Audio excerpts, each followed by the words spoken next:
Para sa bawat Pilipino, alam ko na buo ang galit ninyo sa akin ngayon.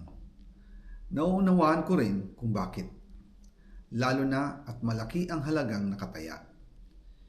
Pero bago kayo humusga, hayaan ninyong ipaliwanag ko ang buong katotohanan. Matagal akong hindi nagsalita dahil may direktang utos sa akin. Huwag nang bumalik ng Pilipinas at manahimik na lamang. Umalis ako noong July 19, 2025 para sa aking medical check-up. Nakaplanong bumalik pagkatapos ng SONA ni Pangulo. Pero habang papauwi na ako, tinawagan ako ni dating Speaker Martin Romualdez at sinabihan, "Stay out of the country. You will be well taken care of as instructed by the President." Noon naniniwala pa ako sa kanila, kaya't hindi ako bumalik.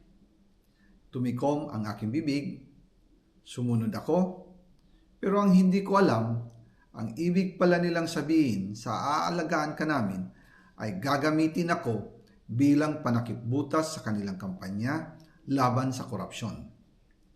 Ginawa nila akong poster boy ng kanilang sariling kasinungalingan.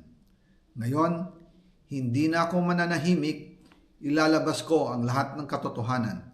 May resibo, may ebidensya, at may pangalan.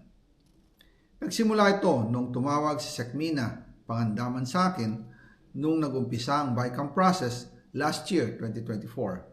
Ang sabi niya, katatapos lang ng meeting nila ni Pangulo at may instructions na mag-insert or magpasok ng 100 billion worth of projects sa BICAM.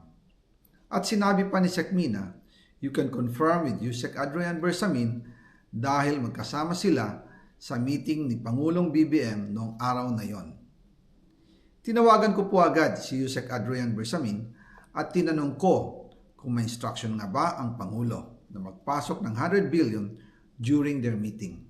Ang sabi niya ay totoo nga po.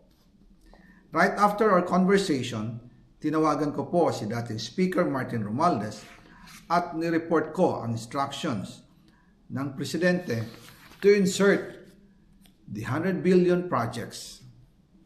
At sinabi niya sa akin, what the President wants, he gets. After ng ilang araw, nag-set po ng meeting si Sekmina Pangandaman at Yusek Adrian Bersamin sa amin ni dating Speaker Martin Romualdez sa Aguado Building in front of Gate 4 ng Malacanang at nandun din po si Yusek Jojo Cadiz. During the meeting, binigay po ni Yusek Adrian Bersamin ang listahan na worth 100 billion.